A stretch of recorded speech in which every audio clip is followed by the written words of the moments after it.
Assalamualaikum warahmatullahi wabarakatuh. Halo teman-teman semua. Di video kali ini kita akan belajar bersama mengenai akuntansi kas dan setara kas pemerintah daerah, akuntansi piutang pemerintah daerah, dan akuntansi persediaan pemerintah daerah. Yang pertama, kita akan mempelajari akuntansi kas dan setara kas pada pemerintah daerah. Sebenarnya, apa sih yang dimaksud dengan kas dan setara kas pada akuntansi pemerintah daerah? Kas dan setara kas adalah uang tunai di tangan bendahara penerimaan dan saldo simpanan di bank yang setiap saat dapat digunakan untuk membiayai kegiatan pemerintah daerah atau investasi jangka pendek yang sangat likuid dan siap dicairkan menjadi kas serta bebas dari risiko perubahan nilai yang signifikan. Klasifikasi kas dan setara kas. Kas diklasifikasikan menjadi 4. Yang pertama, kas di kas daerah, terdiri dari kas di kas daerah, potongan pajak dan lainnya, kas transitoris, dan kas lainnya. Kedua, kas di bendahara penerimaan, terdiri dari pendapatan yang belum disetor dan uang titipan. Ketiga, kas di bendahara pengeluaran, terdiri dari sisa pengisian kas UP atau GU atau TU, pajak di SKPD yang belum disetor, dan uang titipan. Dan yang keempat, kas di Badan Layanan Umum Daerah atau BLUD, terdiri dari kas tunai BLUD, kas di bank BLUD, pajak yang belum disetor BLUD, uang muka pasien RSUD atau BLUD, dan uang titipan BLUD. Sedangkan setara kas diklasifikasikan menjadi 2, yaitu deposito kurang dari 3 bulan dan surat utang negara atau obligasi kurang dari 3 bulan. Selanjutnya, pengakuan kas dan setara kas.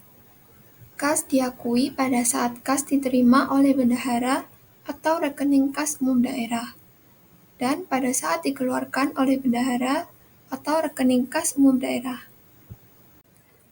Pengukuran kas dan setara kas. Kas dicatat sebesar nilai nominal. Nilai nominal artinya disajikan sebesar nilai rupiahnya. Apabila terdapat kas dalam bentuk valuta asing, maka harus dikonversi menjadi rupiah menggunakan kurs tengah bank sentral pada tanggal neraca. Pihak-pihak yang terkait dalam sistem akuntansi kas dan setara kas pada Satuan Kerja Pemerintah Daerah atau SKPD, antara lain Pejabat Penatausahaan Keuangan SKPD atau PPK SKPD, Bendahara Penerimaan SKPD, Bendahara Pengeluaran SKPD, dan pengguna anggaran atau kuasa pengguna anggaran. Selanjutnya, dokumen apa saja sih yang digunakan dalam sistem akuntansi kas dan setara kas?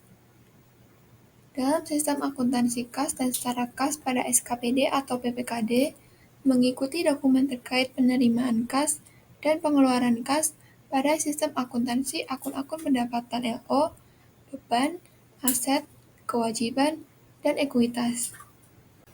Jurnal standar kas dan setara kas. Yang pertama, pada saat kas bertambah. Pada bagian jurnal LO dan neraca, di kolom debit yaitu kas dan setara kas, kolom kreditnya pendapatan LO atau aset atau kewajiban ataupun ekuitas. Jurnal LRA untuk pertambahan kas yaitu pada bagian debit perubahan sal dan kreditnya nanti tergantung transaksi yang dilakukan. Yang kedua, pada saat kas berkurang, jurnal LO dan neracanya pada bagian debit beban atau aset atau kewajiban ataupun ekuitas, bagian kreditnya kas dan setara kas. Jurnal LRA untuk berkurangnya kas yaitu perubahan sal pada bagian kredit. Jadi perbedaannya pada jurnal LO dan neraca menggunakan kas dan setara kas, sedangkan pada jurnal LRA menggunakan perubahan sal. Penyajian kas dan setara kas. Saldo kas dan setara kas harus disajikan dalam neraca dan laporan arus kas. Mutasi antar pos-pos kas dan setara kas tidak diinformasikan dalam laporan keuangan, karena kegiatan tersebut merupakan bagian dari manajemen kas dan bukan merupakan bagian dari aktivitas operasi, investasi, pendanaan, dan transitoris pada laporan arus kas. Contoh penyajian kas dan setara kas pada neraca. Kode akun 1 yaitu aset, 1.1 aset lancar, 1.1.1 yaitu kas dan setara kas, terdiri dari kas di kas daerah, kas di bendahara penerimaan, kas di bendahara pengeluaran, kas di BLUD, kas lainnya, dan setara kas. Pengungkapan catatan atas laporan keuangan atau CALK. Yang pertama, rincian kas dan setara kas. 2. Kebijakan manajemen setara kas. Dan yang ketiga, informasi lainnya yang dianggap penting. Sekarang kita lanjut pada materi yang kedua, yaitu akuntansi piutang pada pemerintah daerah. Piutang adalah hak pemerintah untuk menerima pembayaran dari entitas lain, termasuk wajib pajak atau bayar atas kegiatan yang dilaksanakan oleh pemerintah. Net realizable value adalah nilai piutang setelah dikurangi dengan penyisian piutang tidak tertagih. Penyisian piutang tidak tertagih adalah taksiran nilai piutang yang kemungkinan tidak dapat diterima pembayarannya di masa yang akan datang. Klasifikasi piutang. Yang pertama, piutang pendapatan bisa terdiri dari piutang pajak daerah, piutang retribusi, piutang hasil pengelolaan kekayaan daerah yang dipisahkan, piutang lain-lain PAD yang sah, piutang transfer pemerintah pusat, dan piutang transfer antar daerah. Yang kedua, yaitu piutang lainnya bisa terdiri dari bagian lancar tagihan jangka panjang, bagian lancar tagihan pinjaman jangka panjang, bagian lancar tagihan penjualan angsuran. Yang ketiga, penyisian piutang terdiri dari bagian lancar tuntutan ganti kerugian daerah dan uang muka. Yang keempat, terakhir yaitu beban dibayar di muka. Selanjutnya, jenis piutang pada pemerintah daerah ada dua, yaitu piutang pajak dan piutang bukan pajak. Pengakuan piutang. Piutang diakui jika diterbitkannya surat ketetapan atau dokumen yang sah dan atau diterbitkannya surat penagihan yang telah dilaksanakan penagihan atau belum dilunasi sampai dengan akhir periode pelaporan. Pengukuran piutang. Yang pertama, disajikan sebesar nilai yang belum dilunasi sampai dengan tanggal pelaporan dari setiap tagihan yang ditetapkan berdasarkan surat ketetapan kurang bayar yang diterbitkan. Yang kedua, disajikan sebesar nilai yang belum dilunasi sampai dengan tanggal pelaporan dari setiap tagihan yang ditetapkan terutang oleh pengadilan pajak untuk WP yang mengajukan banding. Dan yang terakhir, ketiga, disajikan sebesar nilai yang belum dilunasi sampai dengan tanggal pelaporan dari setiap tagihan yang masih diproses banding atas keberatan yang belum ditetapkan oleh Majelis Tuntutan Ganti Rugi. Penilaian piutang, yaitu piutang disajikan sebesar nilai bersih yang dapat direalisasikan atau net realizable value. Nilai bersih yang dapat direalisasikan adalah selisih antara nilai nominal piutang dengan penyisian piutang. Penggolongan kualitas piutang pajak dapat dibelah berdasarkan cara pemungutannya, yang terdiri dari dua cara, yaitu pajak dibayar sendiri oleh wajib pajak dan pajak ditetapkan oleh kepala daerah.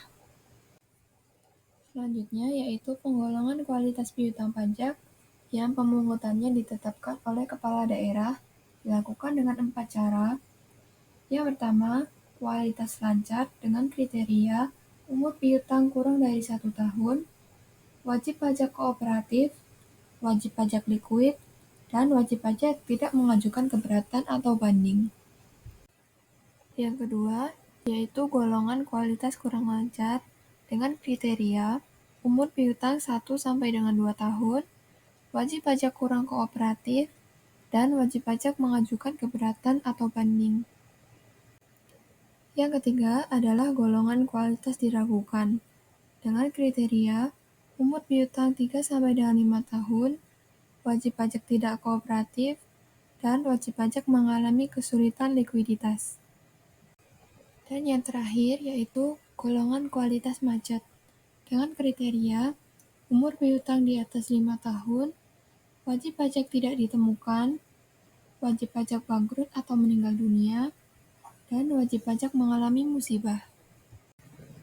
Pihak-pihak yang terkait dalam piutang pada pemerintah daerah yaitu Pejabat Penatausahaan Keuangan SKPD atau PPK SKPD dan Bendahara Penerimaan SKPD.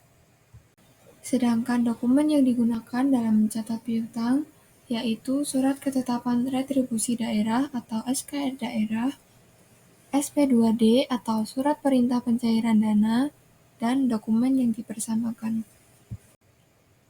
Berikut ini jurnal standar piutang yang dicatat dalam jurnal LO dan neraca. Yang pertama, jurnal untuk pengakuan piutang, yaitu piutang debit dan pendapatan LO kredit. Yang kedua, jurnal untuk bukti penerimaan kas, yaitu kas di daerah pada bagian debit, piutang berkurang pada bagian kredit. Yang ketiga, jurnal untuk penyisian piutang, yaitu beban penyisian piutang debit dan penyisian piutang kredit. Yang keempat, untuk penghapusan piutang, yaitu penyisian piutang debit dan piutang pada bagian kredit. Piutang disajikan sebagai bagian dari aset lancar. Berikut ini yaitu contoh penyajian piutang dalam neraca pemerintah daerah. Di sini terdapat piutang pajak, piutang retribusi, dan penyisian piutang. Pengungkapan catatan atas laporan keuangan. Yang pertama, disajikan secara memadai. 2. Kebijakan akuntansi yang digunakan dalam penilaian, pengakuan, dan pengukuran piutang. 3. Rincian jenis-jenis saldo menurut umur. 4. Penjelasan atas penyelesaian. Dan yang kelima, jaminan atau sita jaminan, serta pengungkapan piutang yang masih dalam proses. Kita lanjutkan lagi pada materi yang ketiga, terakhir, yaitu akuntansi persediaan pada pemerintah daerah. Nah, di pemerintah daerah juga ada persediaan loh. Persediaan adalah aset lancar dalam bentuk barang atau perlengkapan yang dimaksudkan untuk mendukung kegiatan operasional pemerintah daerah dan barang-barang yang dimaksudkan untuk dijual dan atau diserahkan dalam rangka pelayanan kepada masyarakat. Nah, berikutnya ada 3 jenis persediaan, yaitu barang atau perlengkapan yang dibeli dan disimpan untuk digunakan, barang yang tidak habis pakai, dan barang yang diproduksi sendiri oleh pemerintah. Klasifikasi persediaan di sini ada 3, yaitu persediaan barang habis pakai, contohnya alat tulis kantor, dokumen atau administrasi tender, alat listrik dan elektronik, perangko, materai, peralatan kebersihan, bahan bakar minyak atau gas, tabung pemadam kebakaran, dan lain-lain. Yang kedua yaitu ada persediaan bahan atau material, misalnya bahan baku bangunan, bahan atau bibit tanaman, bibit ternak, bahan obat-obatan, bahan kimia, dan bahan makanan pokok. Yang ketiga, persediaan barang lainnya, misalnya barang yang akan diberikan kepada pihak ketiga. Persediaan dalam kondisi rusak atau digunakan tidak dilaporkan dalam neraca, tetapi diungkapkan dalam catatan atas laporan keuangan. Pengakuan persediaan. Yang pertama, pada saat pengakuan persediaan, potensi manfaat ekonomi masa depan diperoleh pemerintah daerah dan mempunyai nilai atau biaya yang dapat diukur dengan andal dan diterima atau hak kepemilikannya atau kepenguasaannya berpindah. Yang kedua, pengakuan beban persediaan. Pada akhir periode akuntansi, catatan persediaan disesuaikan dengan hasil inventaris fisik. Terdapat 2 pendekatan pengakuan beban persediaan, yaitu pendekatan aset dan beban. Dan yang terakhir yaitu selisih persediaan. Selisih persediaan dapat disebabkan karena persediaan hilang, usang, kadaluarsa, atau rusak. Jika selisih persediaan dipertimbangkan sebagai suatu jumlah yang normal, maka selisih persediaan ini diberlakukan sebagai beban. Namun, jika abnormal, maka selisih persediaan ini diperlakukan sebagai kerugian daerah. Penilaian persediaan yaitu ada dua cara, dengan metode sistematis menggunakan FIFO atau rata-rata tertimbang, dan harga pembelian terakhir. Pengukuran persediaan. Pengukuran persediaan berdasarkan transaksi. 1. Biaya perolehan apabila diperoleh dengan pembelian. 2. Harga pokok produksi apabila diperoleh dengan cara memproduksi sendiri. Dan yang ketiga, nilai wajar apabila diperoleh dengan cara lainnya seperti donasi, contohnya persediaan hewan dan tanaman yang dikembangbiakan dinilai dengan menggunakan nilai wajar. Sistem pencatatan persediaan ada dua, yakni metode perpetual. Metode pencatatan yang dilakukan secara terus-menerus. Yang kedua, yaitu metode periodik. Fungsi akuntansi tidak langsung memungkinkan nilai persediaan ketika terjadi pemakaian. Jumlah persediaan akhir diketahui dengan melakukan perhitungan fisik pada akhir periode. Dokumen-dokumen yang digunakan untuk pencatatan persediaan antara lain bukti belanja persediaan, berita acara serah terima barang, berita acara pemeriksaan persediaan surat permintaan pembayaran langsung atau SPPOLS. Pihak-pihak yang terkait dalam piutang pada pemerintah daerah yaitu Pejabat Penata Usahaan Keuangan SKPD atau PPK SKPD dan Bendahara Penerimaan SKPD. Penyajian persediaan. Persediaan disajikan sebagai bagian dari aset lancar. Nah, berikut ini adalah contoh penyajian persediaan dalam neraca pemerintah daerah. Pengungkapan catatan atas laporan keuangan. Yang pertama, kebijakan akuntansi yang digunakan dalam pengukuran persediaan. 2. Penjelasan lebih lanjut persediaan seperti barang atau perlengkapan yang digunakan dalam pelayanan masyarakat, barang atau perlengkapan yang digunakan dalam proses produksi, barang yang disimpan untuk dijual atau diserahkan kepada masyarakat. Dan yang ketiga, jenis, jumlah, dan nilai persediaan dalam kondisi rusak atau usang. Nah, pembahasan kita sudah sampai di akhir dari kas dan setara kas, piutang, dan persediaan. Semoga apa yang saya sampaikan dapat bermanfaat bagi kita semua. Terima kasih yang sudah menyimak video hingga akhir. Wassalamualaikum warahmatullahi wabarakatuh. See you.